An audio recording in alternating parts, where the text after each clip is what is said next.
Secure communication के अंदर cryptography बहुत इंपॉर्टेंट रोल प्ले करती है। लेट्स सी क्रिप्टोग्राफी क्या होती है और हमें उसकी ज़रूरत क्यों पड़ती है। Let's take an example. हमारे पास दो यूज़र्स हैं, एलिस और बॉब। एलिस जो है वो एक मैसेज भेजती है बॉब को, बॉब उस मैसेज को रिसीव करता है। Now the message is only meant for Bob from Alice, लेकिन बीच में एक कोई हैकर है, ईव, वो क्या करती है कि इस मैसेज को बीच में से रीड कर लेती है। अब ये मैसेज अगर हमारे पास प्लेन टेक्स्ट की फॉर्म में होगा तो जो मैसेज इंटेंडेड है बॉब के लिए वो ईव भी उसको रीड कर सकती है। अब ईव जो है वो, जब आप इंटरनेट की बात कर रहे होते हैं, जो कम्युनिकेशन है वो आपके पास मल्टीपल राउटर से होके जा रही होती है, मल्टीपल चैनल से जा रही होती है। तो we could be user setting anywhere on the route ना। तो हम लोग किस तरह ये कर सकते हैं कि जो एलिस ने बॉब को मैसेज भेजा वो सिर्फ बॉब उसको समझ सके। Let's see.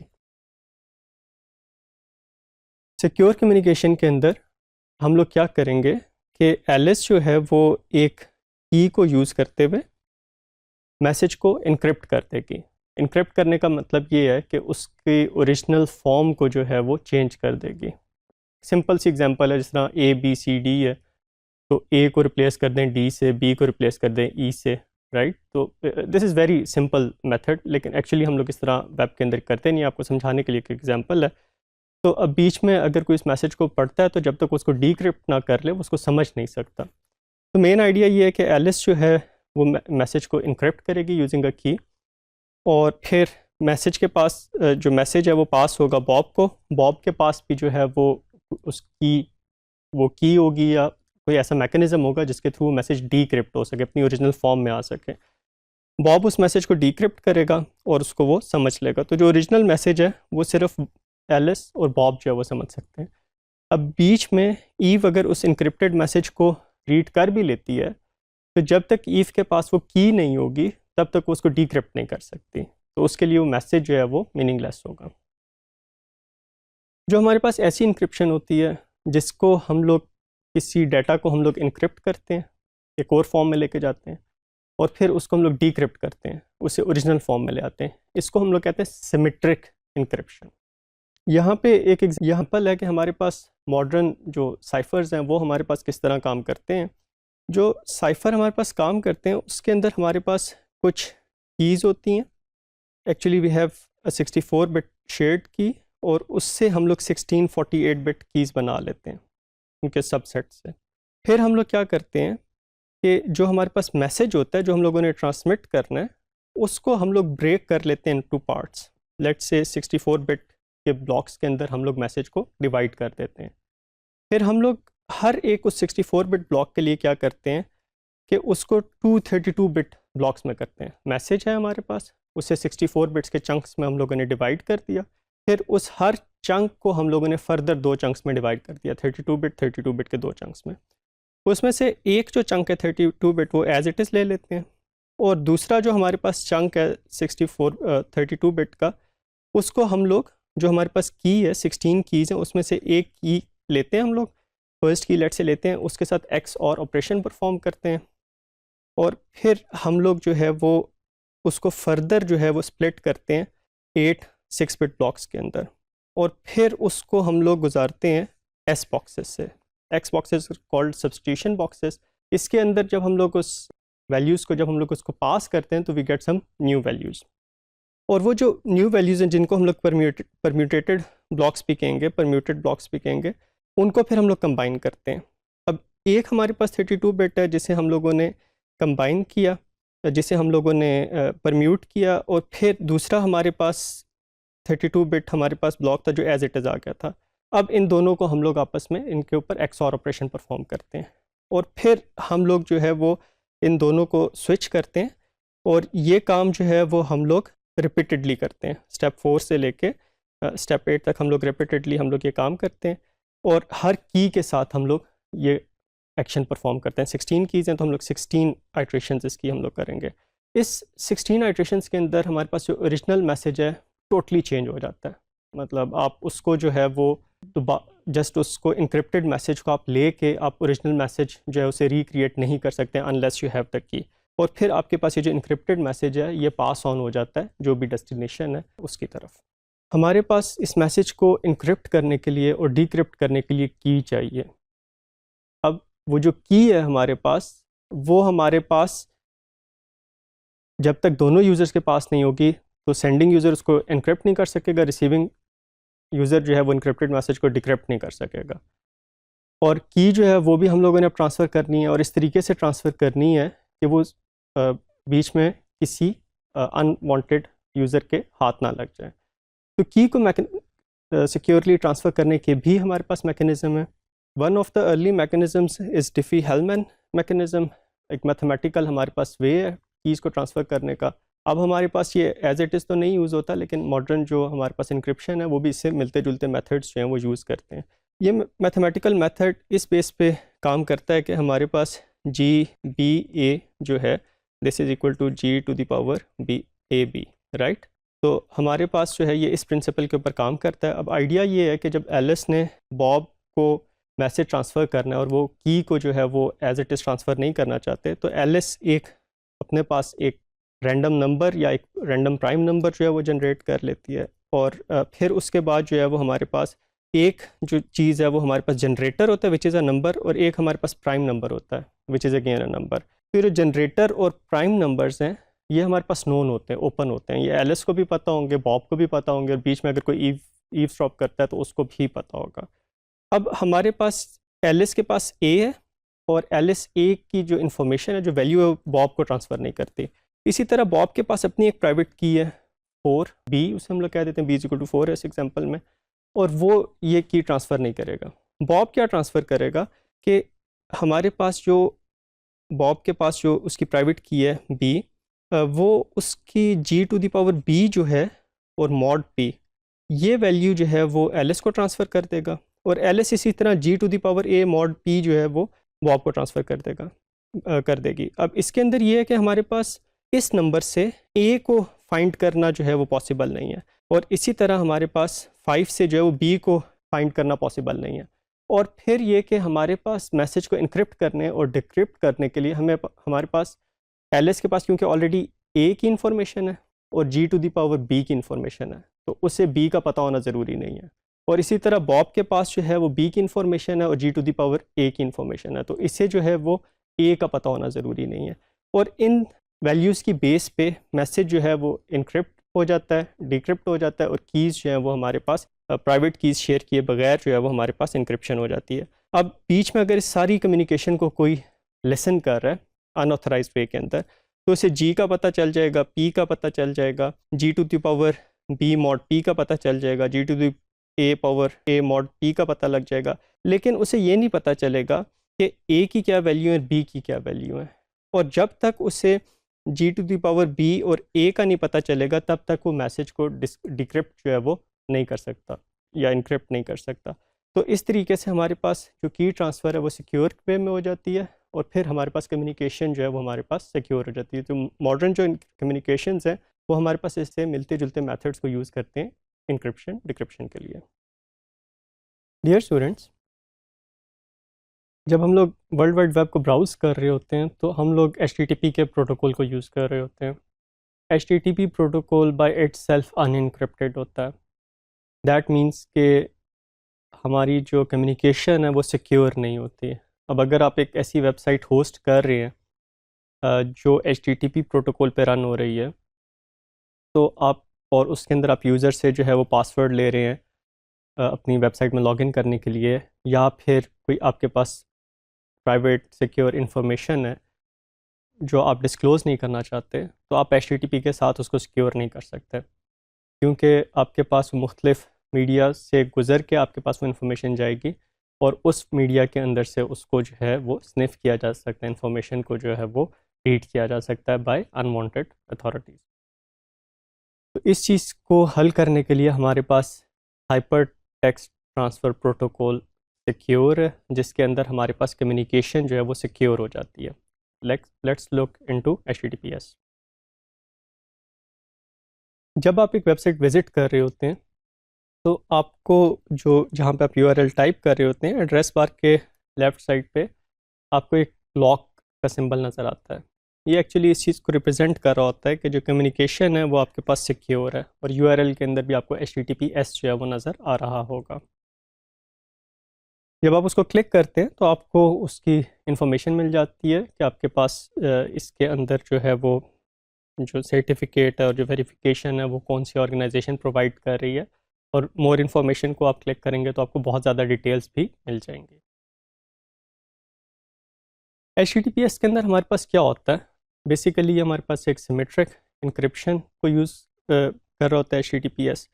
मेन मैकेनिज़्म इसके अंदर ये होता है कि जब क्लाइंट सर्वर से कम्युनिकेट करना चाहता है और सिक्योर कम्युनिकेशन करना चाहता है, इनक्रिप्टेड कम्युनिकेशन करना चाहता है, तो क्लाइंट कुछ इन्फॉर्मेशन जो है वो सर्वर को भेजता है, जिस तरह उसके अंदर टाइम शामिल होता है, साइफर्स की लिस्ट शामिल होती है, SSL का जो वर्जन है क्लाइंट पे वो शामिल होता है, और फिर जो साइफर्स की लिस्ट भेजता है ब्राउज़र जो सपोर्ट कर रहा होता है साइफर्स को, उसमें से सर्वर जो है वो चूज़ करके बता देता है कि ये साइफर हम लोग यूज़ करेंगे कम्युनिकेशन के लिए, और फिर साथ सर्वर जो है वो एक पब्लिक की ट्रांसफ़र कर देता है और एक सर्टिफिकेट जो है वो ट्रांसफ़र कर देता है। अब ये चीज़ें जब क्लाइंट साइड पे आ जाती हैं तो फिर जो क्लाइंट है वो वेरीफाई करता है कि सर्टिफिकेट वैलिड है या नहीं। उसके लिए हमारे पास सर्टिफिकेट अथॉरिटीज़ होती हैं जिनके थ्रू वेरीफाई किया जा सकता है, और फिर ये कि क्लाइंट ख़ुद भी जो है वो एक सर्टिफिकेट को वेरीफाई कर सकता है, लेकिन उसके अंदर एक वार्निंग आ जाएगी। आपके पास जब ये इन्फॉर्मेशन आ जाती है तो फिर जो पब्लिक की भेजी होती है सर्वर ने, उसकी बेस पे एक प्री मास्टर सीक्रेट की जो है वो जनरेट होती है, वो सर्वर को भेज दी जाती है, और उसकी बेस पे सिमेट्रिक की कंप्यूट होती है, जिसकी मदद से क्लाइंट और सर्वर जो हैं वो दोनों मैसेजेस को इनक्रिप्ट कर सकते हैं और डिक्रिप्ट कर सकते हैं। इस मैकेनिज़्म के बाद जो है वो क्लाइंट और सर्वर का जो हैंडशेक है, जिसे SSL हैंडशेक भी कहते हैं, वो कंप्लीट हो जाता है, और इसके बाद से जितनी भी कम्युनिकेशन होगी वो हमारे पास सिक्योर कम्युनिकेशन होगी, क्योंकि क्लाइंट ने जब सर्वर को कोई डाटा भेजना है तो उसको इनक्रिप्ट करके भेजेगा, और सर्वर के पास क्योंकि सिमेट्रिक की है तो वो उसको डिक्रिप्ट कर सकता है, और इसी तरह वो जो क्लाइंट को इन्फॉर्मेशन भेज रहा होगा वो भी इनक्रिप्टेड होगी, और उसको बीच में से ब्रेक करना जो है वो is not an easy task. Certificate और अथॉरिटीज़ की अगर बात करें तो हमारे पास सर्टिफिकेट के अंदर बेसिकली इन्फॉर्मेशन होती है कि हमारे पास का कॉमन नेम क्या है, ऑर्गेनाइजेशन कौन सी है, हमारे पास इसकी वैलिडिटी की ड्यूरेशन क्या, एंड सो ऑन। और जब ये हमारे पास इनक्रिप्टेड फॉर्म में ट्रांसफ़र होता है तो हमारे पास उसके इस किस्म का आपको जो है वो स्क्रैम्बल टेक्स्ट जो है वो नज़र आएगा। सर्टिफिकेट्स को सर्टिफिकेट अथॉरिटीज़ जो होती हैं वो वेरीफाई कर रही होती हैं। बहुत सी सर्टिफिकेट अथॉरिटीज़ हैं, we will have a look at list of few of them, और बेसिकली वो ये बता रहे होते हैं कि जो सर्वर जो सर्टिफिकेट भेज रहा है, ये सर्वर जो है वो ये एक वैलिड ऑर्गेनाइजेशन है, और ये सर्टिफिकेट है ये एक वैलिड सर्टिफिकेट है। आप सर्टिफिकेट की जो अथॉरिटीज़ हैं उनको आप अपने ब्राउज़र के अंदर जाके देख भी सकते हैं। वहाँ पे आपके पास जो मुख्तलिफ़ सर्टिफिकेट अथॉरिटीज़ हैं, प्री डिफाइंड लिस्ट जो है वो आपके ब्राउज़र के अंदर होगी। जब कोई सर्टिफिकेट आपका कंप्यूटर रिसीव करता है, ब्राउज़र रिसीव करता है, तो इनमें से किसी रेलिवेंट जो सर्टिफिकेट अथॉरिटी है वो इसको वेरीफाई कर देती है कि सर्टिफिकेट वैलिड है या नहीं। अगर आपके पास कोई ऐसा सर्टिफिकेट आ जाता है जो वेरीफाइबल नहीं होता, तो फिर आपको एक वार्निंग आती है। जो न्यू वर्जन है ब्राउज़र के, उसके अंदर वार्निंग है वो थोड़ी डिफरेंट टाइप की हो सकती है, और उसके अंदर आपके पास ये आ जाता है कि जी ये जो सर्टिफिकेट है ये वेरीफाई नहीं हो सकता, और आप जो है वो इस वेबसाइट को विज़िट करना चाहेंगे या नहीं। तो जो मेन ऑप्शन होती है वो यही होती है कि get me out of here. लेकिन यह कि अगर आप समझते हैं कि ये एक रिलायबल जो है वो सर्वर है, तो फिर आप आई अंडरस्टैंड द रिस्क को क्लिक करके ब्राउजिंग जो है वो कंटिन्यू कर सकते हैं। जो नए वर्जन है ब्राउज़र्स के, उसके अंदर इसको कंटिन्यू करना जो है वो थोड़ा सा और मुश्किल हो गया है, या बाज़ वर्जन हैं जिसके अंदर सपोर्टेड नहीं होता।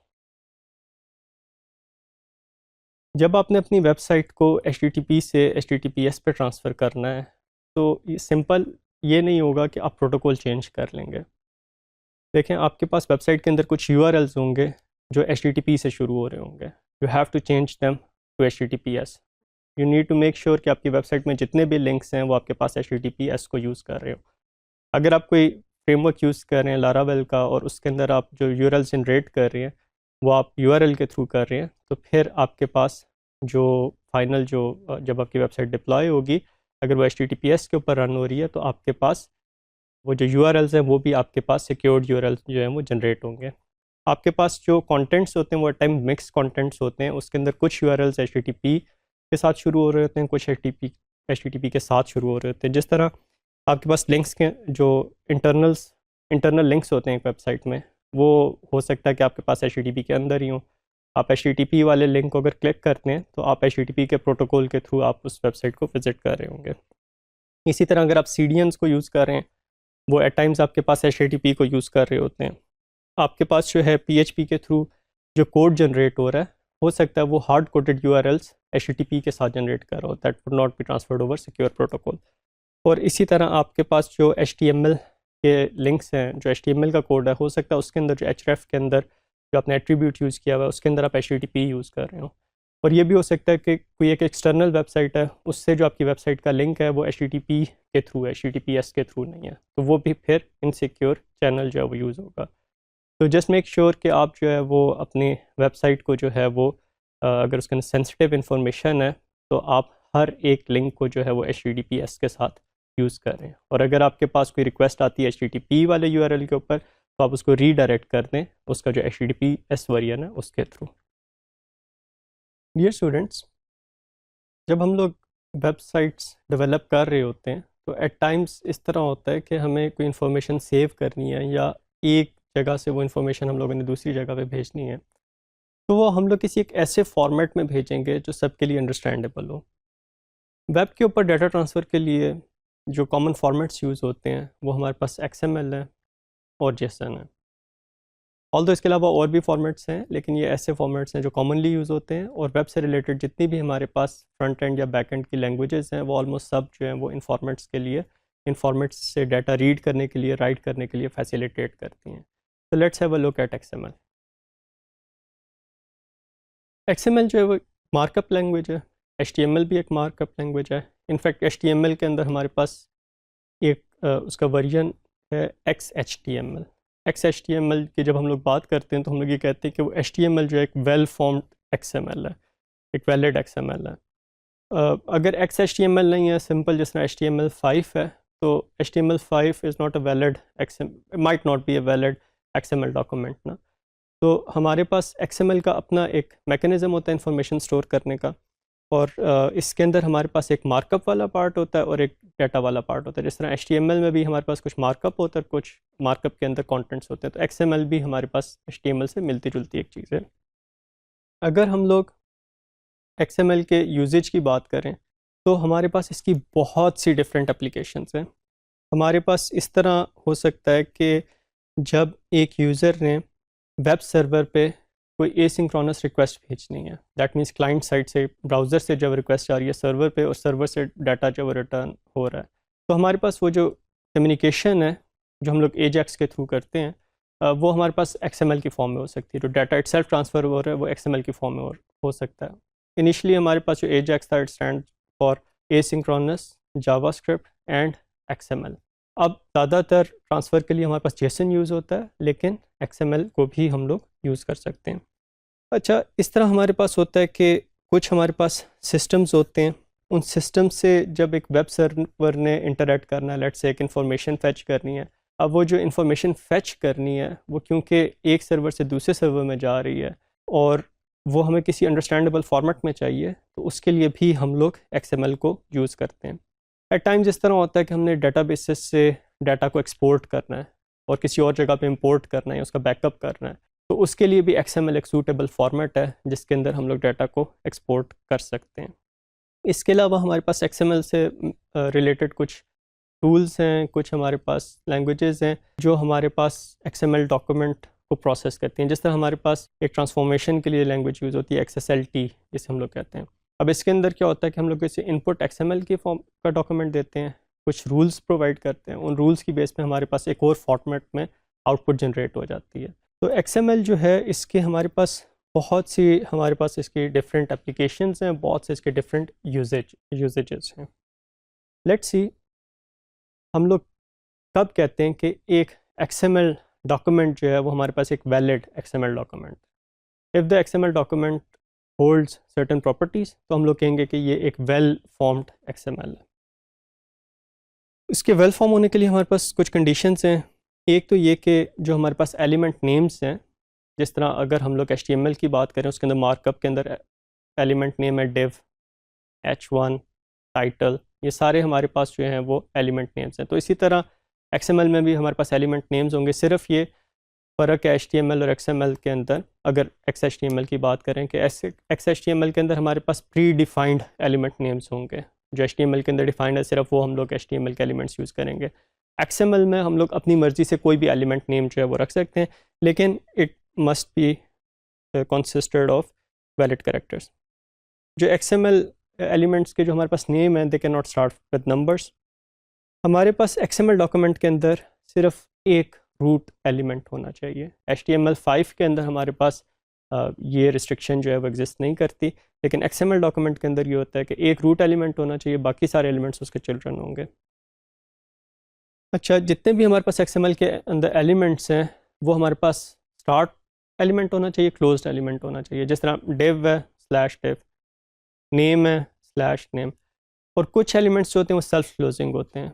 जिस तरह हमारे पास br का टैग HTML में, तो हम लोग क्या करते हैं कि br और फिर उसको सेल्फ क्लोज कर देते हैं, तो वो हमारे पास सेल्फ क्लोजिंग हमारे पास। इसी तरह इमेज है वो हमारे पास सेल्फ क्लोजिंग है। हमारे पास every element must be closed either through its name और थ्रू सेल्फ क्लोजिंग। हमारे पास प्रॉपर नेस्टिंग होनी चाहिए एलिमेंट्स की। जो एलिमेंट हमारे पास बाद में ओपन हुआ है, बाद में आया, वो पहले क्लोज होना चाहिए नेस्टेड एलिमेंट्स के अंदर। तो हमारे पास नेस्टिंग जो है वो प्रॉपर होनी चाहिए। एलिमेंट्स के अंदर हमारे पास एट्रीब्यूट्स हो सकते हैं, लेकिन उन एट्रीब्यूट्स का की जो वैल्यूज़ हैं उनका कोट्स में होना ज़रूरी है। और फिर हमारे पास जो एलिमेंट्स और जो एट्रीब्यूट्स हैं वो हमारे पास केस सेंसिटिव हैं, राइट। तो आपने जो है इस चीज़ का ख्याल रखना है। तो अगर एक डॉक्यूमेंट, एक XML डॉक्यूमेंट है, इन सारी प्रॉपर्टीज़ को होल्ड कर रहा है, तो हम लोग कहेंगे कि ये हमारे पास वैलिड या वेल फॉर्म्ड हमारे पास XML डॉक्यूमेंट है। ये हमारे पास एक वेल फॉर्म्ड XML डॉक्यूमेंट की एग्जांपल है। यहाँ पे सबसे पहले हम लोग एक मेटा एलिमेंट यूज़ करते हैं, जिसके अंदर हम लोग बताते हैं कि XML का हम लोग वर्जन कौन सा यूज़ कर रहे हैं, ये डॉक्यूमेंट की इनकोडिंग है वो हमारे पास कौन सी है, और फिर हमारे पास यहाँ से XML डॉक्यूमेंट शुरू हो रहा है। आप देखें इसका सिर्फ एक रूट एलिमेंट है आर्ट का। आर्ट के अंदर हमारे पास एक पेंटिंग है, उसका एक एट्रीब्यूट है ID। पेंटिंग की इन्फॉर्मेशन है, उसका टाइटल है, उसका आर्टिस्ट है। आर्टिस्ट की फिर फर्दर इन्फॉर्मेशन, आर्टिस्ट का नेम है, उसकी नेशनलिटी है। फिर हमारे पास पेंटिंग से ही रिलेटेड फर्दर इन्फॉर्मेशन, उसका ईयर क्या है, उसका मीडियम क्या है। ये हमारे पास इन्फॉर्मेशन XML फॉर्म में हम लोग जो है वो स्टोर कर रहे हैं। आप देखें हर एलिमेंट जो है वो ओपन हो रहा है, क्लोज हो रहा है, और उसके बीच में उसकी हमारे पास वैल्यू है। और कुछ एलिमेंट्स जो हैं वो हमारे पास नेस्टेड हैं, और जो एलिमेंट नेस्टेड एलिमेंट बाद में ओपन हो रहा है वो पहले क्लोज हो रहा है। जिस तरह हमारे पास नेम जो है वो इनर मोस्ट एलिमेंट है, वो हमारे पास पहले क्लोज होगा, वो आर्टिस्ट के अंदर है, आर्टिस्ट उसके बाद क्लोज होगा, आर्टिस्ट पेंटिंग के अंदर है, वो उसके बाद क्लोज होगा, और उसके बाद हमारे पास जो रूट एलिमेंट है वो सबसे आखिर में क्लोज होगा। वेल फॉर्म्ड और वैलिड XML में क्या फ़र्क होता है? जो वेल फॉर्म्ड है वो हमारे पास XML की जो हम लोगों ने प्रॉपर्टीज़ स्टडी की थी उनको फॉलो कर रहा होता है, लेकिन हम लोग ये डिफ़ाइन कर सकते हैं कि एक XML डॉक्यूमेंट में कौन कौन से एलिमेंट्स हो सकते हैं और कौन कौन से एलिमेंट्स जो हैं वो नेस्टेड हो सकते हैं, एट्रीब्यूट्स उनके कौन से हो सकते हैं। तो ये सारी चीज़ें हम लोग डिफ़ाइन कर सकते हैं। अगर हमारे पास एक XML डॉक्यूमेंट वेल फॉर्म्ड है और वैलिड है, तो हम लोग ये कहेंगे कि ये हमारे पास एक वैलिड XML डॉक्यूमेंट है। वैलिड XML डॉक्यूमेंट होने के लिए उसका वेल फॉर्म्ड होना भी ज़रूरी है, और फिर हम लोग कुछ रूल्स डिफ़ाइन कर देते हैं, उन रूल्स का भी सेटिस्फाई करना जो है वो डॉक्यूमेंट के लिए ज़रूरी है। रूल्स डिफ़ाइन करने के लिए हमारे पास दो मैकेनिज़्म यूज़ होते हैं। एक हमारे पास डॉक्यूमेंट टाइप डेफिनेशन है, DTD जिसको हम लोग कहते हैं, और दूसरा हमारे पास XML स्कीमा है, जिसके थ्रू हम लोग बता सकते हैं कि एलिमेंट्स कौन से होंगे, एक एलिमेंट का चाइल्ड एलिमेंट कौन सा हो सकता है, उसके एट्रीब्यूट्स कौन से हो सकते हैं, एंड सो ऑन। यहाँ पे हमारे पास एक डॉक्यूमेंट टाइप डेफिनेशन है। अब लेट्स से हमारे पास आर्ट से रिलेटेड पेंटिंग्स की इन्फॉर्मेशन हम लोग स्टोर कर रहे हैं, और हम लोगों ने ये बताना है कि हमारे पास जो पेंटिंग स्टोर करने के लिए जो XML डॉक्यूमेंट है उसके अंदर एलिमेंट्स का आपस में रिलेशन किया है। तो उसके लिए हम लोग एक DDD डिफ़ाइन कर देते हैं। DDD जो है वो इटसेल्फ एक XML डॉक्यूमेंट होगा और इसके अंदर हम लोग मेटा टैग्स को जो है वो हम लोग यूज़ करते हैं। अब यहाँ पे हम लोग ये बता रहे हैं कि डॉक्यूमेंट टाइप आर्ट, कि उसका रूट एलिमेंट जो है वो हमारे पास आर्ट होगा। आर्ट के अंदर हमारे पास जो है वो एलिमेंट होगा पेंटिंग और उसके आगे स्टैरिक है। स्टैरिक मीन्स कि इसकी ज़ीरो या मोर एक्रेंसेस हो सकती हैं। जिस तरह हमारे पास अगर सिर्फ एक XML डॉक्यूमेंट है आर्ट/आर्ट, तो ये भी एक वैलिड XML डॉक्यूमेंट होगा इस डेफिनेशन के हिसाब से। और अगर उसके अंदर पेंटिंग्स की इंफॉर्मेशन है 1, 0 या 1 से ज़्यादा, तो वो भी हमारे पास एक वैलिड XML डॉक्यूमेंट होगा। हम लोग इसके अंदर ये बता रहे हैं कि हमारे पास एक एलिमेंट है पेंटिंग और उसके फिर चाइल्ड एलिमेंट है टाइटल, आर्टिस्ट, ईयर और मीडियम। फिर हम लोग ये बता रहे हैं कि जो हमारे पास पेंटिंग है उसके साथ एक एट्रीब्यूट है, उसके लिए हम लोग एट्रीब्यूट लिस्ट को यूज़ करेंगे। हम लोग ये बता रहे हैं कि हमारे पास वो जो एट्रीब्यूट है वो हमारे पास ID है और वो हमारे पास C डाटा है। C डाटा का मतलब ये करेक्टर डाटा, दैट मीन्स कि वो हमारे पास स्ट्रिंग है और वो पार्स नहीं होगा, उसे हम लोग फर्दर पार्स नहीं करेंगे। और फिर हम लोग ये बता रहे हैं कि इसका ID का होना ज़रूरी है एलिमेंट के अंदर। हम लोग अगर फ़र्ज़ करें पेंटिंग में से ID को निकाल देते हैं तो फिर ये हमारे पास एक वेल फॉर्म्ड XML डॉक्यूमेंट तो होगा, एक वैलिड XML डॉक्यूमेंट नहीं रहेगा। फिर हम लोग टाइटल को डिफ़ाइन कर रहे हैं। यहाँ पे हम लोग ये बता रहे हैं कि ये प्रोसेस्ड करेक्टर डाटा है। इनफैक्ट इसे बताने की ज़रूरत नहीं होती एलिमेंट्स के साथ, क्योंकि हर एलिमेंट जो होता है वो हमारे पास PC डाटा टाइप का होता है। आर्टिस्ट के अंदर हम लोग बता रहे हैं कि हमारे पास फर्दर 2 एलिमेंट्स हैं, नेम और नेशनैलिटी, राइट। और फिर नेम और नेशनैलिटी को हम लोग डिफ़ाइन कर रहे हैं। ईयर हम लोग ऑलरेडी बता चुके हैं कि पेंटिंग का सब एलिमेंट होगा, उसे डिफ़ाइन कर देते हैं और मीडियम को डिफ़ाइन कर देते हैं। तो DDD के अंदर हम लोगों ने ये बता दिया कि हमारे पास कौन कौन से एलिमेंट्स हो सकते हैं और एक एलिमेंट के हमारे पास चिल्ड्रन एलिमेंट कौन कौन से हो सकते हैं। Another way of describing the rules for XML is XML schema. DDD की ये लिमिटेशन है कि उसके अंदर आपके पास डाटा टाइप्स आप नहीं बता सकते, सिर्फ ये बता सकते हैं करेक्टर डाटा से प्रोसेस नहीं करना, लेकिन इसके अंदर हमारे पास डाटा टाइप्स को बताने की ऑप्शन नहीं होती। अगर हम लोग जो है वो ज़्यादा सिमेंटिक्स को एम्बेड करना चाहते हैं या इन्फोर्स करना चाहते हैं तो उसके लिए हमें XML स्कीमा यूज़ करना पड़ेगा। XML स्कीमा के अंदर हम लोग एलिमेंट्स का स्ट्रक्चर भी बता सकते हैं और उनकी टाइप्स भी बता सकते हैं। जिस तरह यहाँ पे हम लोग ये बता रहे हैं कि XML स्कीमा इटसेल्फ एक XML डॉक्यूमेंट होगा। यहाँ पे हम लोग ये बता रहे हैं कि XML का वर्जन इसके अंदर कौन सा फॉलो हो रहा है, इस डॉक्यूमेंट की XML स्कीमा का जो डॉक्यूमेंट है इसकी इनकोडिंग क्या है। फिर हम लोग XML स्कीमा का जो है वो टैग यूज़ करते हैं and it belongs to XS namespace. और XS नेम स्पेस जो है वो हमारे पास यहाँ पे डिफाइंड है। अगर आप उस नेम स्पेस को देखेंगे तो उसके अंदर डिफाइंड होगा कि हमारे पास S को यूज़ करते हुए आप कौन कौन से एलिमेंट्स यूज़ कर सकते हैं। अब XML स्कीमा के अंदर हम लोग क्या बताएंगे, जिस तरह लेट से इसी डॉक्यूमेंट के लिए हम लोग XML स्कीमा लिखना चाहते हैं तो हम लोग सबसे पहले ये बताएंगे कि एक्सेस एलिमेंट जो है अब ये कहाँ पे डिफाइंड है, इस नेम स्पेस में डिफाइंड है। हम लोग ये बता रहे हैं कि आर्ट जो है वो हमारे पास एक एलिमेंट है और ये एक कॉम्प्लेक्स टाइप का एलिमेंट है। कुछ हमारे पास प्रिमिटिव डाटा टाइप्स होंगे, इंटीजर, बुलियन, स्ट्रिंग, फ्लोट, इस तरह की, और कुछ हमारे पास जो यूज़र डिफाइंड डाटा टाइप्स होंगे। अब आर्ट जो है वो यूज़र डिफाइंड डाटा टाइप है जिसके अंदर पेंटिंग्स हो सकती हैं और आर्ट पेंटिंग के अंदर फिर हमारे पास फर्दर सब उसके एलिमेंट्स हो सकते हैं। तो जब भी हमारे पास यूज़र डिफाइंड डाटा टाइप होती है उसको हम लोग कॉम्प्लेक्स टाइप कहेंगे। और उसके अंदर फिर हम लोग ये बता रहे हैं कि सीक्वेंस है, और सीक्वेंस के अंदर हम लोग क्या बता रहे हैं कि पहले हमारे पास पेंटिंग आएगा। पेंटिंग कितनी हो सकती हैं, मिनिमम अक्रेंस 0 है कि ऑप्शनल है, ना भी हो तो हमारे पास ये एक वैलिड XML डॉक्यूमेंट होगा। मैक्स अक्रेंसेस अनबाउंडेड है कि इसकी पेंटिंग का टैग इसके अंदर, आर्ट के अंदर इनफाइनाइट हमारे पास पेंटिंग के टैग्स हो सकते हैं, कोई इसकी अपर लिमिट नहीं है। और फिर हम लोग ये बता रहे हैं कि ये जो पेंटिंग है ये इटसेल्फ एक कॉम्प्लेक्स टाइप है और उसके अंदर हमारे पास एक एट्रीब्यूट है ऑफ टाइप इंटीजर, उसका नाम ID है, राइट। तो ये हम लोग इसकी टाइप भी बता रहे हैं कि किस टाइप का एट्रीब्यूट होना चाहिए। फिर हम लोग उसके अंदर बता रहे हैं कि पेंटिंग के अंदर हमारे पास सीक्वेंस होगा। सबसे पहले हमारे पास जो है वो टाइटल होगा, आर्टिस्ट होगा और फिर ईयर होगा, मीडियम होगा। ये हमारे पास इसके अंदर एलिमेंट्स होंगे, तो वो हम लोगों ने उसी सीक्वेंस के अंदर बता दिए। अब अगर हम लोग ईयर को पहले ले जाते हैं, आर्टिस्ट को बाद में ले जाते हैं, तो ये फिर हमारे पास एक वैलिड XML डॉक्यूमेंट नहीं रहेगा। अगर हम लोग ये चाहते हैं कि इसका सीक्वेंस मैटर नहीं करता तो फिर हम लोग एक्सेस कॉलन सीक्वेंस की जगह एक्सेस कॉलन चॉइस को यूज़ कर लेंगे। चॉइस के अंदर ये कि ऑर्डर हमारे पास चेंज हो सकता है। और फिर हमारे पास जिस तरह नेम है वो स्ट्रिंग है, नेशनैलिटी स्ट्रिंग है, तो हम लोग जब उस एलिमेंट को डिफाइन कर रहे होंगे तो बता देंगे कि इसकी हमारे पास टाइप जो है वो हमारे पास स्ट्रिंग है और ये हमारे पास एक सिंपल टाइप का एलिमेंट है, ये हमारे पास कॉम्प्लेक्स टाइप का एलिमेंट नहीं है। तो इस तरीके से हम लोग XML स्कीमा के थ्रू डिफाइन कर सकते हैं कि एक XML डॉक्यूमेंट के अंदर कौन कौन से एलिमेंट्स हो सकते हैं, उनकी टाइप्स क्या होंगी और उनका ऑर्डर क्या होगा, उनके अंदर पेरेंट एलिमेंट्स कौन से होंगे, चिल्ड्रन एलिमेंट्स कौन से होंगे, एट्रीब्यूट्स कौन से होंगे and so on. Dear students, जब हमारे पास एक XML डॉक्यूमेंट होता है तो उसके अंदर से एट टाइम्स हम लोगों ने एक स्पेसिफिक एलिमेंट को एक्सेस करना होता है, या उस XML डॉक्यूमेंट को हम लोग एक और फॉर्मेट के अंदर कन्वर्ट करना चाहते हैं। तो अगर हम लोगों ने XML के किसी एक स्पेसिफिक एलिमेंट को एक्सेस करना हो, उसके लिए हमारे पास XPath एक लैंग्वेज है, और फिर XML डॉक्यूमेंट को जब ट्रांसफॉर्म करना हो तो उसके लिए हमारे पास XSL जो है वो एक लैंग्वेज है। XPath stands for XML path language और mainly it is use for accessing certain elements of XML, और हम लोग इसको जो है वो इवन HTML के डिफरेंट पार्ट्स को एक्सेस करने के लिए भी यूज़ कर सकते हैं। इनफैक्ट आपके पास ब्राउज़र्स के अंदर सपोर्ट होती है कि आप डेवलपर टूल्स को यूज़ करते हुए एक सर्टन एलिमेंट तक का जो सिलेक्शन XPath है वो आप जनरेट कर सकें। XPath की हमारे पास कुछ एक्सप्रेशंस होती हैं, जिस तरह अगर हम लोग सिर्फ नोड नेम उसके अंदर लिखते हैं XPath के अंदर, लेट्स से XPath हम लोग लिख रहे हैं, उसके अंदर हम लोग लिख देते हैं पेंटिंग, राइट। इससे हमारे पास क्या होगा कि XML डॉक्यूमेंट के अंदर पेंटिंग वाले जितने भी एलिमेंट्स हैं वो हमारे पास सेलेक्ट हो जाएंगे।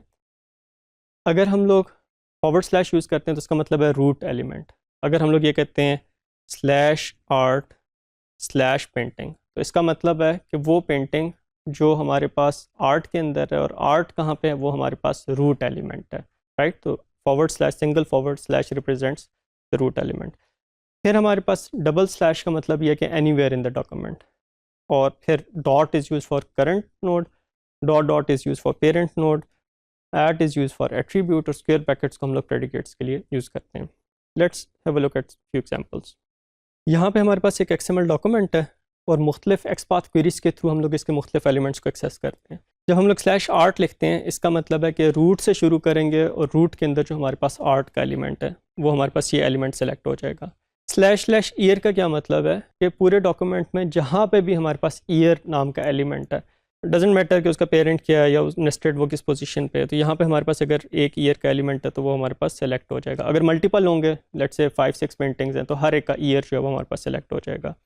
अगर हम लोग ये कहते हैं //name ...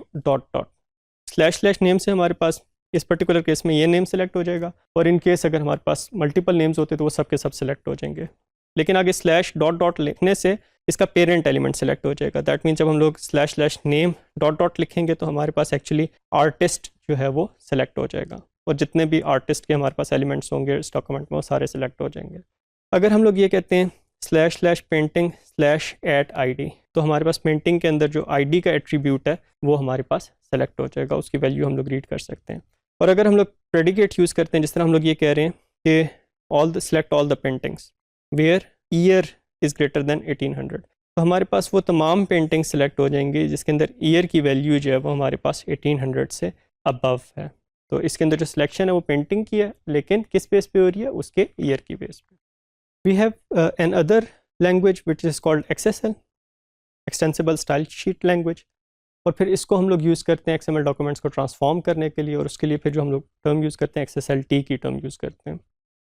आइडिया इसके अंदर ये है कि हमारे पास दो इनपुट्स होंगे, एक XSLT प्रोसेसर के पास, एक उसे XML डॉक्यूमेंट दे रहे होंगे और एक XSLT स्टाइल शीट दे रहे होंगे जिसके अंदर रूल्स लिखे होंगे। XSLT प्रोसेसर क्या करेगा कि XML डॉक्यूमेंट्स पे वो रूल्स अप्लाई करेगा और उसकी बेस पे आउटपुट जनरेट कर देगा। Here is an example. यहाँ पे हमारे पास XSLT प्रोसेसर है, इसे हम लोग XML डॉक्यूमेंट दे रहे हैं, लेट्स से वही XML डॉक्यूमेंट दे रहे हैं जो हम लोगों ने लास्ट स्लाइड्स में डिस्कस किया था, और एक XSLT स्टाइल शीट दे रहे हैं जो हम लोग यहाँ पे डिफाइन कर रहे हैं।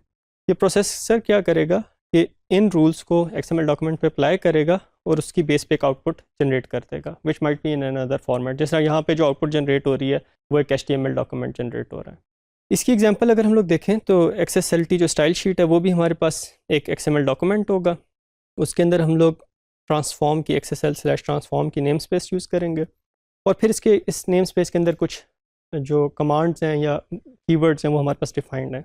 जिस तरह हम लोग यहाँ पे ये कह रहे हैं, जिस एलिमेंट को हमने सेलेक्ट करना होगा उसे हम लोग XPath के थ्रू सेलेक्ट करेंगे। जैसे हम लोग यहाँ पे ये कह रहे हैं कि मैच/आर्ट, तो इससे क्या होगा कि आर्ट का जो एलिमेंट है वो सिलेक्ट हो जाएगा। फिर हम लोग कुछ output as it is display कर रहे हैं, जैसे यहाँ पे H1 टैग पेंटिंग्स का डिस्प्ले कर रहे हैं। फिर हम लोग एक अनसॉर्टेड लिस्ट बना रहे हैं, राइट। फिर हम लोग क्या कर रहे हैं कि फॉर ईच की स्टेटमेंट यूज़ कर रहे हैं और उसके अंदर select is equal to painting कर रहे हैं। तो आर्ट के अंदर तमाम की तमाम पेंटिंग्स को हम लोग एक्सेस कर रहे हैं, मतलब जितनी भी उसके अंदर पेंटिंग के एलिमेंट्स होंगे वो सारे के सारे वन बाय वन प्रोसेस कर रहे होंगे। और हर पेंटिंग के एलिमेंट के अंदर हम लोग क्या कर रहे हैं कि लिस्ट आइटम का टैग एज इट इज़ हम लोग डिस्प्ले कर रहे हैं। फिर उसके बाद लिस्ट आइटम के अंदर हम लोग क्या कर रहे हैं, एक्सेसएल वैल्यू ऑफ, ये भी हमारे पास एक्सेसएल के अंदर एक आप कह लें कमांड डिफाइंड है, और उसके अंदर बता रहे हैं select is equal to title. तो आर्ट के अंदर हम लोग पेंटिंग में जा रहे हैं, पेंटिंग्स हमारे पास मल्टीपल हो सकती हैं इसलिए वहाँ पे हम लोग फॉर ईच की स्टेटमेंट यूज़ की है। और हर पेंटिंग के अंदर से हम लोग क्या कर रहे हैं, उसका टाइटल रीड कर रहे हैं, और फिर उसका जो आर्टिस्ट है, आर्टिस्ट के अंदर जो नेम है वो उसकी वैल्यू हम लोग जो है वो गेट कर रहे हैं एक्सेसएल कॉलन वैल्यू ऑफ से। और फिर जहाँ पे हमारे पास फॉर लूप ख़त्म हो रही है उसे हम लोग क्लोज़ कर रहे हैं, और फिर बाकी जो आउटपुट है वो हम लोग एज इट इज़ जो है वो डिस्प्ले कर रहे हैं। तो अब यहाँ पे हम लोगों ने रूल्स डिफाइन कर लिए। एक्सेसएल की अपनी कुछ स्टेटमेंट्स है, वैल्यू ऑफ है हमारे पास, फॉर ईच है, इसके अलावा और भी हमारे पास इसके अंदर स्टेटमेंट्स हैं। और फिर एलिमेंट्स को सिलेक्ट करने के लिए हम लोग एक्स पाथ जो है उसको यूज़ कर रहे हैं, और इसका एंड रिज़ल्ट क्या होगा, हमारे पास XML डॉक्यूमेंट ट्रांसफॉर्म हो जाएगा एक और फॉर्मेट के अंदर। डियर स्टूडेंट्स, हमारे पास अगर एक XML डॉक्यूमेंट है तो उससे जब हम लोगों ने अंडरस्टैंड करना है, रीड करना है, तो हमें उसे प्रोसेस करना पड़ेगा। उसे प्रोसेस करने के लिए ऑलमोस्ट हर प्रोग्रामिंग लैंग्वेज आपके पास कुछ लाइब्रेरीज प्रोवाइड करती है जिसके थ्रू हम लोग XML डॉक्यूमेंट्स को प्रोसेस कर सकते हैं। Let's have look at few examples, जिसके अंदर हम लोग देखेंगे कि XML डॉक्यूमेंट को हम लोग जावास्क्रिप्ट के अंदर डिफरेंट वे से और फिर PHP के अंदर हम लोग कैसे प्रोसेस कर सकते हैं। XML प्रोसेसिंग जब हम लोग जावास्क्रिप्ट में कर रहे होते हैं तो दो हमारे पास वेज हैं उसके। एक ये कि पूरी की पूरी XML फाइल को या XML डॉक्यूमेंट को हम लोग मेमोरी में ले जाएं और फिर उसे प्रोसेस करें, और दूसरा ये कि इवेंट बेस्ड हम लोग part by part XML document को जो है वो प्रोसेस करें। XML को जब हम लोगों ने जावास्क्रिप्ट के अंदर प्रोसेस करना है तो उसके लिए लेट्स से हमारे पास जो XML डॉक्यूमेंट आ रहा है वो हमारे पास एक AJAX क्वेरी के थ्रू आ रहा है और उसको हम लोग प्रोसेस करना चाहते हैं। तो processing XML would be very simple. सबसे पहले लेट्स से हम लोग, वैसे ज़रूरी नहीं है आपके पास AJAX XML डॉक्यूमेंट आ रहा हो, आप किसी और फॉर्म में भी उसको ले सकते हैं, लेकिन लेट्स से इस केस में हम लोग क्या कर रहे हैं कि एक XML HTTP रिक्वेस्ट भेज रहे हैं, दिस इज़ फॉर AJAX। फिर हम लोग उस डॉक्यूमेंट को गेट कर रहे हैं r.xml, और ये रिक्वेस्ट हम लोग जो है वो सेंड करते हैं सर्वर पे। इसकी रिस्पांस पे हमें डॉक्यूमेंट मिल जाता है, ठीक है। और उस डॉक्यूमेंट के अंदर जो हमारे पास, अगर हम लोग ये लिखते हैं XML http.response XML, तो वो डॉक्यूमेंट अगर हमारे पास XML टाइप का है तो हमारे पास काइंड ऑफ ये जो XML डॉक्यूमेंट है ये हमारे पास एक ऑब्जेक्ट को रिप्रेजेंट कर रहा होगा जिसके अंदर XML एलिमेंट स्टोर्ड है। अब लेट से हम लोग इस XML डॉक्यूमेंट्स के अंदर वो तमाम एलिमेंट्स गेट करना चाहते हैं जो हमारे पास पेंटिंग के हैं, तो it would be very simple. जिस तरह हम लोग HTML के अंदर करते हैं document dot gate element by tag name, gate elements bye tag name, तो इसी तरह यहाँ पे अब डॉक्यूमेंट की जगह हम लोग XML डॉक यूज़ करेंगे जो वेरिएबल हम लोगों ने डिफाइन किया था। Gate elements bye tag name painting लिखने से हमारे पास क्या होगा कि वो तमाम के तमाम एलिमेंट्स इसके अंदर से सिलेक्ट हो जाएंगे जिनका नाम हमारे पास पेंटिंग है, और फिर इन पेंटिंग्स को हम लोग किसी एक लूप के थ्रू या जिस तरह भी हम लोग चाहें हम लोग प्रोसेस कर सकते हैं। जावास्क्रिप्ट के अंदर ही अगर हम लोग प्रोसेसिंग जो है वो jQuery के थ्रू करना चाहें तो वो भी हमारे पास बहुत सिंपल है। लेट्स से इस केस में हमारे पास XML डॉक्यूमेंट जो है वो हमारे पास ऑलरेडी एक स्ट्रिंग की फॉर्म में और हम लोग उसको प्रोसेस करना चाहते हैं। अब क्योंकि ये हमारे पास एक स्ट्रिंग की फॉर्म में है तो पहले हमें इसे एक XML ऑब्जेक्ट में कन्वर्ट करना पड़ेगा। उसके लिए हमारे पास jQuery के अंदर पार्स XML का फंक्शन है। ये फंक्शन हमारे पास क्या करेगा, इसे हम लोग एक स्ट्रिंग देते हैं और ये उसको XML डॉक्यूमेंट में कन्वर्ट कर देगा। अब जब ये XML डॉक्यूमेंट के अंदर कन्वर्ट हो गया तो हम लोग इसके ऊपर जो है वो XPath के थ्रू जो है इसके एलिमेंट्स को एक्सेस कर सकते हैं। जिस तरह अगर हम लोगों ने जैसा लास्ट एग्जांपल में किया था कि XML doc dot gate elements bye tag name, तो वही काम हम लोग यहाँ पे भी कर सकते हैं। और हम लोग ये भी कर सकते हैं कि इस XML डॉक्यूमेंट को कन्वर्ट कर दें jQuery के ऑब्जेक्ट में। जब हम लोग इस XML डॉक्यूमेंट को कन्वर्ट करना चाहते हैं jQuery की ऑब्जेक्ट में तो हम लोग $, ऑब्जेक्ट उसको एज पैरामीटर पास करते हैं, तो हमारे पास अब ये jQuery की ऑब्जेक्ट क्रिएट हो जाएगी। और jQuery की ऑब्जेक्ट के अंदर अब हम लोगों ने किसी एलिमेंट को सर्च करना है या और हम लोगों ने कोई एक्शन परफॉर्म करने, तो अब यहाँ पे जो jQuery के फंक्शंस हैं जो ऑब्जेक्ट के ऊपर परफॉर्म होते हैं वो हम लोग यहाँ पे यूज़ कर सकते हैं। जब हम लोगों ने XML फाइल्स को प्रोसेस करना होता है PHP में, तो उसके मल्टीपल वेज हैं। The simplest one is as its name suggest simple XML, और उसके बाद हमारे पास XML रीडर के थ्रू भी हम लोग XML डॉक्यूमेंट्स को प्रोसेस कर सकते हैं। लेट्स सी कि सिंपल XML को यूज़ करते हुए हम लोग XML डॉक्यूमेंट्स को कैसे प्रोसेस करेंगे। Here is an example. यहाँ पे हमारे पास एक फ़ाइल है r.xml, जिसकी एग्जांपल्स हम लोग पहले जावास्क्रिप्ट में भी देख चुके हैं। ये हमारे पास सर्वर साइड पे स्टोर्ड है। हम लोग चेक करते हैं अगर ये फ़ाइल एग्जिस्ट करती है using file underscore exist function, तो हम लोग एक फंक्शन कॉल करते हैं simple XML underscore load underscore file.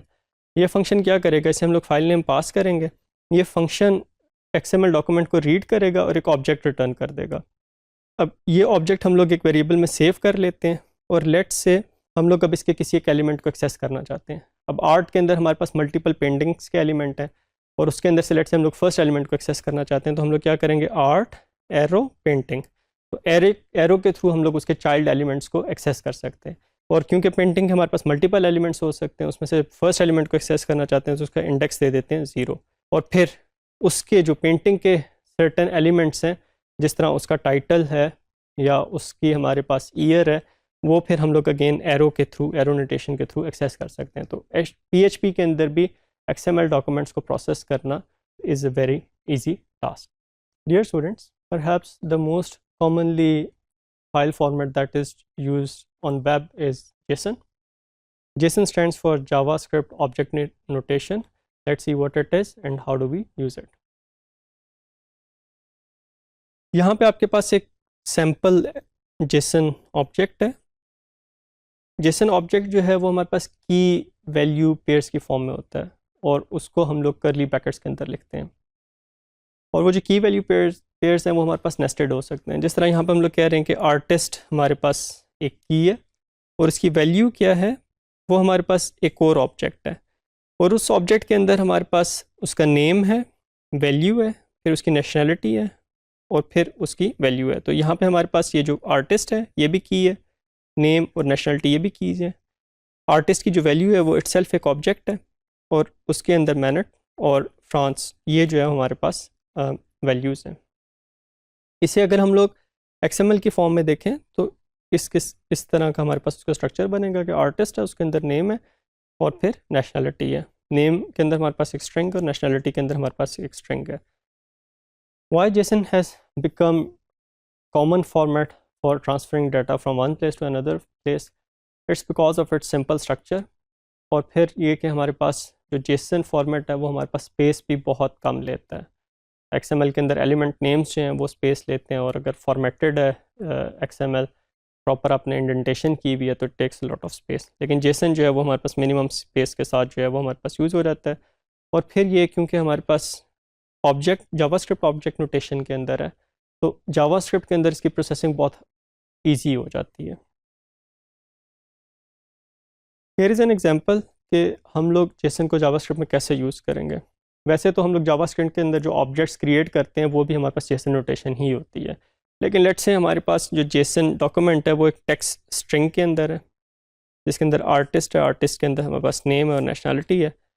अब अगर हमारे पास एक टेक्स्ट की फॉर्म में JSON पड़ा हुआ है और उसे हम लोग JSON ऑब्जेक्ट में कन्वर्ट करना चाहते हैं, तो हम लोग क्या करेंगे, JSON की ऑब्जेक्ट यूज़ करेंगे जो जावास्क्रिप्ट में प्री डिफाइंड है, उसका पास का फंक्शन कॉल करेंगे, उसे स्ट्रिंग पास करेंगे। तो इससे हमारे पास क्या होगा कि ये जो टेक्स्ट है ये कन्वर्ट हो जाएगा ऑब्जेक्ट के अंदर, और अब इस ऑब्जेक्ट के थ्रू हम लोग इसके एलिमेंट्स को एक्सेस कर सकते हैं। जिस तरह ये जो ऑब्जेक्ट है इसके अंदर आर्टिस्ट है, आर्टिस्ट के अंदर हम लोग जो है वो उसकी नेशनलिटी को एक्सेस करना चाहते हैं, तो इसे हम लोग लिख सकते हैं a.artist.nationality, या फिर हम लोग स्क्वायर ब्रैकेट्स भी यूज़ कर सकते हैं। ए स्क्वायर ब्रैकेट्स में हमारे पास आर्टिस्ट और फिर नेक्स्ट स्क्वायर ब्रैकेट्स में हमारे पास नेशनलिटी। तो इस तरीके से हम लोग इसकी वैल्यूज़ को एक्सेस कर सकते हैं। JSON को हम लोग PHP के अंदर भी इजीली हैंडल कर सकते हैं।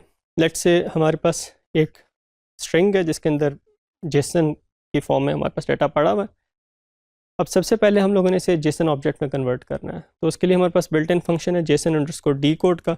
इससे हम लोग ये स्ट्रिंग पास करते हैं तो हमें एक JSON प्रोसेसेबल ऑब्जेक्ट मिल जाती है।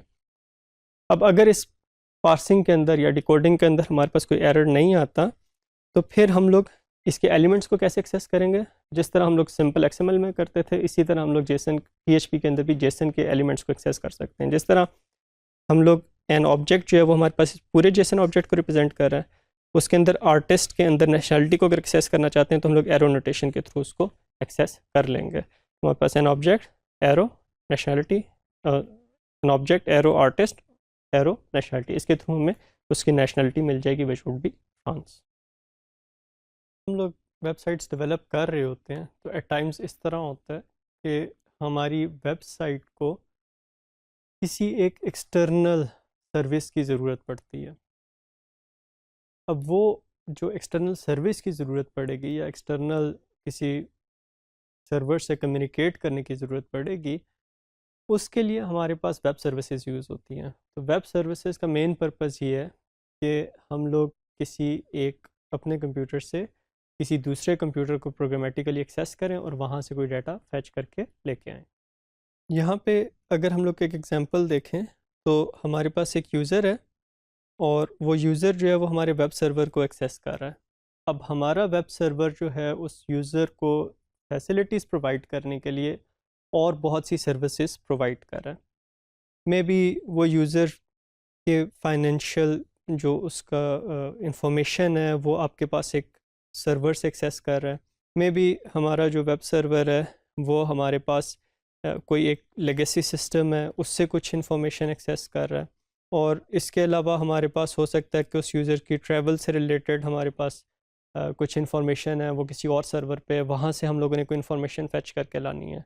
ये तो हमारा वेब सर्वर कर रहा है। और ये भी हो सकता है कि जो वेब साइट यूज़र व्यू कर रहा है अपने ब्राउज़र में, उसके अंदर हमारे पास क्लाइंट साइड से ही कुछ रिक्वेस्ट जा रही हों वेब सर्वर्स पे।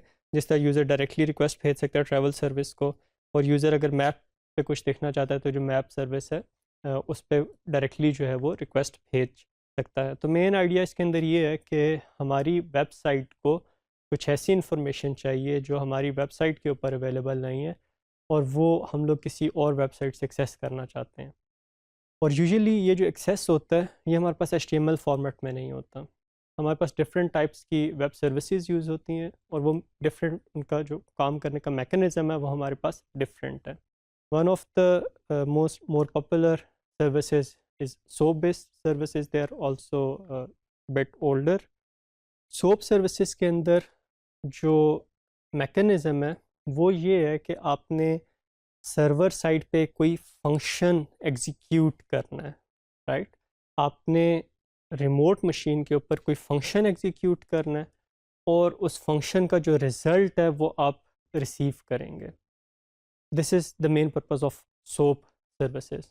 अब ये आप खुद से भी इम्प्लीमेंट कर सकते हैं इसकी लॉजिक, लेकिन जब सब SOAP के स्टैंडर्ड को फॉलो कर रहे होते हैं तो उसके अंदर एडवांटेज ये होता है कि क्लाइंट साइड पे कोई भी लैंग्वेज यूज़ कर सकते हैं आप, सर्वर साइड पे कोई डिफरेंट लैंग्वेजेस यूज़ कर रहे हो, लेकिन आप स्टैंडर्ड क्योंकि सेम यूज़ कर रहे हैं तो the both machines would be able to communicate with each other. जब हम लोग एक SOAP बेस्ड सर्विस बना रहे होते हैं तो इसके हमारे पास मेनली दो एलिमेंट्स होते हैं। वैसे तो और भी इसके अंदर बहुत से स्टैंडर्ड्स इन्वॉल्व होते हैं। एक हमारे पास WSDL है, वेब सर्विस डिस्क्रिप्शन लैंग्वेज, और दूसरा हमारे पास जो है वो SOAP है, which is simple object access protocol. WSDL जो है वो हमारे पास एक XML डॉक्यूमेंट होता है जिस सर्वर से हम लोग सर्विसेज एक्सेस करना चाहते हैं वो मशीन जो है कुछ फंक्शन सपोर्ट कर रही होगी, वो सारे के सारे फंक्शंस जो हैं वो हमारे पास WSDL डॉक्यूमेंट के अंदर डिफाइंड होंगे और उसके अंदर ये लिखा होगा कौन कौन से फंक्शंस ये वेब सर्वर सपोर्ट कर रहा है या वेब सर्विस सपोर्ट कर रही है, उसके पैरामीटर्स क्या हैं, ये रिटर्न क्या कर रहा है। तो ये सारी की सारी इन्फॉर्मेशन जो है वो हमारे पास WSDL डॉक्यूमेंट में होगी।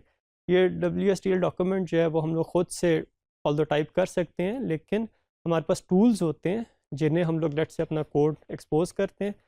लेट से जावा का कोड है किसी भी लैंग्वेज का, वो टूल क्या करेगा उस कोड के अगेंस्ट WSDL डॉक्यूमेंट जो है वो जनरेट कर देगा। इस WSDL डॉक्यूमेंट का फ़ायदा क्या होगा, जब एक क्लाइंट इस सर्वर से कुछ डाटा एक्सेस करना चाहता है तो वो इस डॉक्यूमेंट को रीड करेगा, उससे पता चल जाएगा कि ये सर्वर जो है वो कौन कौन से फंक्शन सपोर्ट कर रहा है और कौन कौन से पैरामीटर्स ले रहा है। ये सारा जो है वो हमारे पास डिज़ाइन टाइम पे होता है। फिर जब इस वेब सर्विस को यूज़ करना होता है तो फिर हम लोग एक ख़ास फॉर्मेट के अंदर रिक्वेस्ट भेजते हैं। वो जो फॉर्मेट है वो हमारे पास सोप है। You can think of it as an envelope. उस एनवेलप के अंदर जो हमारे पास वे डिस्क्राइब्ड होता है WSDL लैंग्वेज के अंदर, उस वे के अंदर हम लोग रिक्वेस्ट भेजते हैं सोप एनवेलप के अंदर, और हमें सोप एनवेलप के फॉर्म में ही वो रिस्पॉन्स मिल जाता है जिसके अंदर हमारा रिक्वायर्ड डाटा होता है। दूसरी जो हमारे पास वाइडली यूज्ड वेब सर्विस है वो हमारे पास रेस्ट बेस्ड सर्विसेज है। आप ये कह लें कि जो सोप बेस्ड सर्विसेज हैं वो ज़्यादा प्रोग्रामिंग ओरिएंटेड हैं, रिमोट मशीन पे कोई फंक्शन आपने एग्जीक्यूट करना है। रेस्ट जो है वो काइंड ऑफ आपके पास गाइडलाइंस हैं, उतना हमारे पास वेल डिफाइंड स्टैंडर्ड नहीं है जिस तरह हमारे पास WSDL है। रेस्ट के अंदर मेन हमारे पास ये है कि आपके पास जो URIs होंगे वो एक ख़ास फॉर्मेट में होंगे। जिस तरह अगर आपने ऑथर्स को एक्सेस करना है तो आपके पास एग्जाम्पल, अगर आपकी example.com वेबसाइट है तो example.com/authors, जब आप इस URI को एक्सेस करेंगे तो आपके पास तमाम ऑथर्स की लिस्ट मिल जाएगी। जब आप /author/1 लिखेंगे तो आपके पास जो है वो यूज़र नंबर 1 जो है जिसकी ID 1 है उसकी आपको इंफॉर्मेशन मिल जाएगी।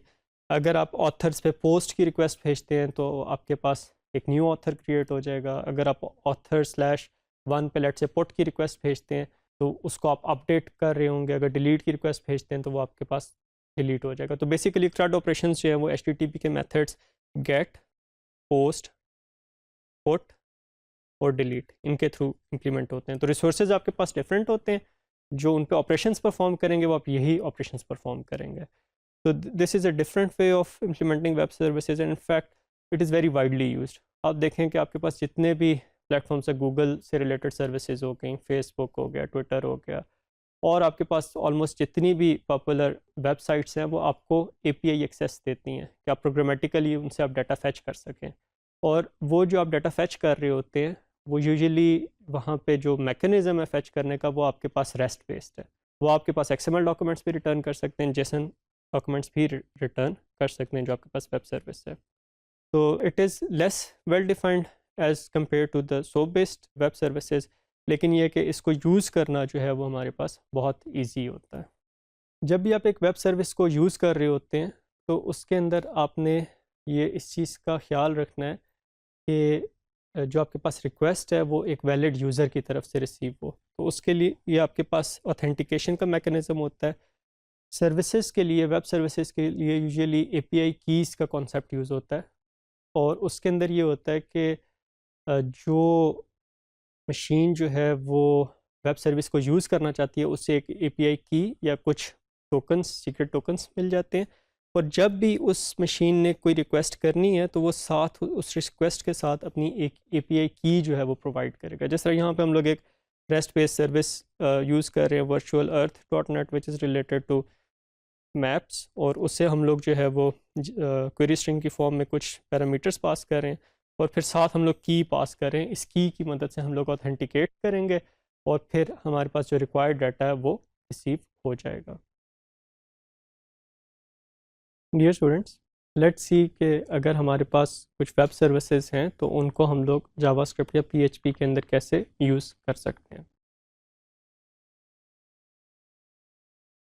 वेब सर्विस हम लोग मुख्तलिफ़ पर्पसेस के लिए यूज़ कर सकते हैं। वेब सर्विस अगर लेट्स हम लोग rest based web service use कर रहे हैं तो हमें उस वेब सर्विस का URI पता होना चाहिए, और इनफैक्ट एक जो वेब सर्विस होती है वो डिफरेंट URIs प्रोवाइड कर रही होती है, डिफरेंट फंक्शंस प्रोवाइड कर रही होती है फॉर फैचिंग डिफरेंट रिसोर्सेज या फॉर एग्जीक्यूटिंग डिफरेंट फंक्शंस। तो यहाँ पे एक एग्जांपल है जहाँ पे हम लोग फ्लिकर जो एक इमेज शेयरिंग वेबसाइट है और उसकी बड़ी एक अच्छी API की सपोर्ट भी है, हम लोग वहाँ पे उसको एक क्वेरी पास करते हैं और उस क्वेरी की बेस पे हम लोग जो है वो रिजल्ट्स फैच करते हैं विच आर इमेजेस, और उन इमेजेस को हम लोग अपने वेब पेज के ऊपर डिस्प्ले कर सकते हैं, राइट। तो अब हम लोग कर क्या रहे हैं कि वेबसाइट हमारी है लेकिन उसके अंदर जो इमेजेस हम लोग डिस्प्ले कर रहे हैं वो हम लोग सर्च कर रहे हैं एक एक्सटर्नल सिस्टम पे विच इज़ फ्लिकर, और किस तरह एक्सेस कर रहे हैं API के थ्रू। एक रिक्वेस्ट भेजेंगे, उसके रिस्पॉन्स में हमें रिजल्ट्स आएंगे, उन रिजल्ट्स को हम लोग जो है वो रेंडर करके अपने रिक्वायर्ड फॉर्मेट में डिस्प्ले कर लेंगे। अगर हमारे पास एक JSON बेस्ड वेब सर्विस है तो उसे कंज्यूम करना जो है वो हमारे लिए, या उसे यूज़ करना जो है वो हमारे पास इट्स वेरी सिंपल। हम लोग लेट्स से मैप से रिलेटेड कुछ डाटा जो है वो फेच करना चाहते हैं, तो सबसे पहले हम लोग क्या करते हैं कि जिस जगह की हमें इंफॉर्मेशन चाहिए, मैप्स चाहिए, अ, उसका हम लोग लैटिट्यूड और लॉन्गिट्यूड जो है वो हम लोग पास करते हैं।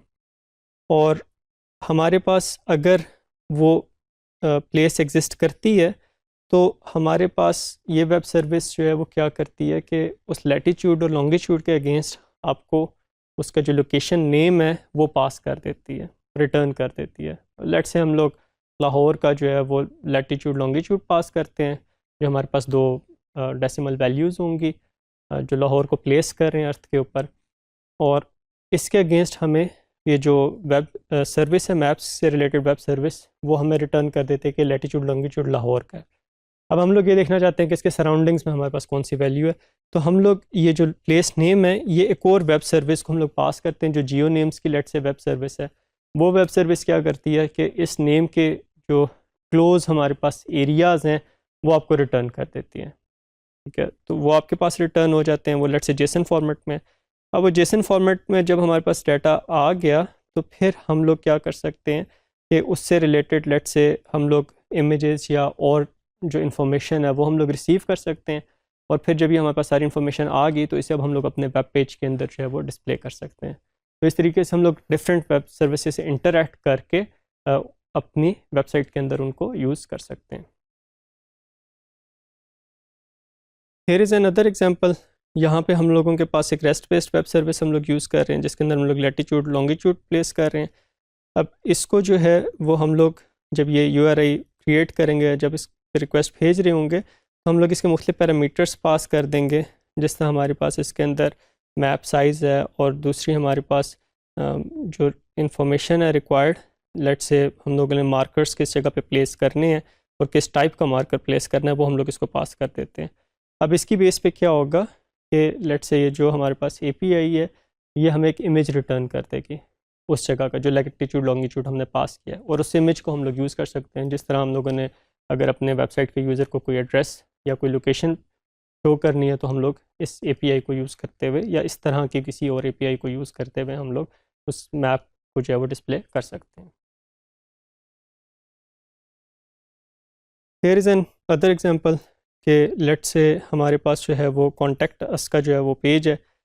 अब हम लोग यहाँ पे जो लोकेशन है इसको हम लोग यूज़र को जो है वो डिस्प्ले करना चाहते हैं कि हमारे पास ये जो कांटेक्ट है, अगर आपने हमें कांटेक्ट करना है, हमें विज़िट करना है तो हमारी लोकेशन मैप पे क्या है। तो सिंपली हम लोग इसका एड्रेस जो है वो या तो डायरेक्टली एड्रेस पे सर्च कर सकते हैं या इसका लैटिट्यूड लॉन्गिट्यूड हम लोग सेंड करेंगे, हमें उसके कॉरस्पॉन्डिंगली मैप मिल जाएगा और वो हम लोग डिस्प्ले कर सकते हैं। इनफैक्ट अब अगर आप गूगल मैप्स की API को यूज़ करते हैं तो आप यहाँ पे इंटरेक्टिव मैप जो है वो शो कर सकते हैं यूज़र को, और उसके अंदर अगर आप लेट से गूगल मैप्स की पेड API यूज़ कर रहे हैं तो इसके अंदर आप डायरेक्शंस और शॉर्टेस्ट पाथ्स और बाकी जो मैप से रिलेटेड आपके पास फंक्शंस हैं वो भी आप अपनी वेबसाइट के अंदर यूज़ कर सकते हैं। लेट्स सी कि अगर हम लोगों ने अपनी एक वेब सर्विस इम्प्लीमेंट करनी हो तो वो हम लोग PHP में किस तरह कर सकते हैं। सबसे पहले हम लोगों ने URL डिसाइड करना है कि हमारी वेब सर्विस का URL क्या होगा और वो हमारे पास किस फॉर्मेट में रिक्वेस्ट को रिसीव करेंगे हम लोग। और फिर उसके बाद हमें ब्राउज़र को ये बताना पड़ेगा, जो लेट से हमारी वेब सर्विस है उससे यूज़र वहाँ पे एक रिक्वेस्ट भेज रहा है, अब वो HTTP के थ्रू वो रिक्वेस्ट आ रही होगी। अगर लेट से हम लोग rest based web service use कर रहे हैं तो हमें ये बताना पड़ेगा क्लाइंट को कि जो हम लोग फॉर्मेट जो सेंड कर रहे हैं क्लाइंट साइड को, जो हम लोग डाटा भेज रहे हैं वो हमारे पास जेसन फॉर्मेट में है, तो वो हम लोग हेडर के थ्रू हम लोग बता सकते हैं।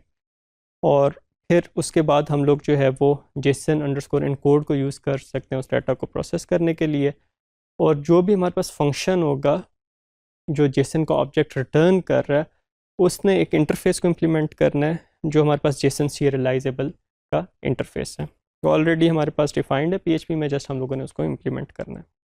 Here is one example. ये हमारे पास एक कंट्री की क्लास है जो इनहेरिट हो रही है डोमेन ऑब्जेक्ट से, और फिर वो JSON serializable के इंटरफेस को इम्प्लीमेंट कर रही है। और हम लोग क्या कर रहे हैं, लेट्स से इस क्लास के अंदर हमारे पास कंट्री से रिलेटेड इन्फॉर्मेशन है, और अब हम लोगों ने जब उसको एक जब हम लोगों ने उसकी बेस पे कोई रिस्पॉन्स जनरेट करना है तो हम लोग उसके अंदर जेसन सीरियलाइजेबल का फंक्शन जो इम्प्लीमेंट कर लेंगे। और इसके अंदर हम लोग क्या करेंगे, एक एरे की फॉर्म में हम लोग की वैल्यू पेयर्स हैं वो पास कर देंगे, वो हमारे पास जेसन में कन्वर्ट होंगे और जो जो भी हमारी वेब सर्विस को रिक्वेस्ट कर रहा है उससे वो इन्फॉर्मेशन चली जाएगी। जैसे यहाँ पे हम लोग कह रहे हैं कि ISO की वैल्यू जो है वो हमारे पास इस क्लास के अंदर जो ISO की वैल्यू है वो हो जाएगी। जो हमारे पास नेम है वो हमारे पास इस क्लास के अंदर जो कंट्री नेम है वो नेम में चला जाएगा। तो इससे हम लोग मुख्तलिफ़ कीज़ और उनकी वैल्यूज़ जो हैं वो हम लोग मेंशन कर देते हैं, और फिर जब ये वेब सर्विस इन्वोक होगी तो हमारे पास इसका रिस्पांस जो जनरेट होगा वो हमारे पास जेसन फॉर्मेट में होगा। हियर इज़ एन एग्जांपल कि जब हम लोग इस वेब सर्विस को एक्सेस करते हैं तो अब ये जो वेब सर्विस है ये लेट्स से जो डिफरेंट हमारे पास कंट्रीज़ हैं उनकी इंफॉर्मेशन जो है वो हमारे पास रिटर्न कर रही है और वो जेसन फॉर्मेट में जो है वो रिटर्न कर रही है। तो this is a very simple example जिसके अंदर हम लोग जो है वो एक जेसन फाइल जो है वो रिटर्न कर रहे हैं। अब ये फाइल जब क्लाइंट ब्राउज़र के अंदर अपने रिसीव करेगा तो वहाँ पे हम लोग इसे जावास्क्रिप्ट के अंदर प्रोसेस करके जो भी हमारे पास रिक्वायर्ड जो हम लोगों ने प्रोसेस करना है वो हम लोग एग्जीक्यूट कर सकते हैं।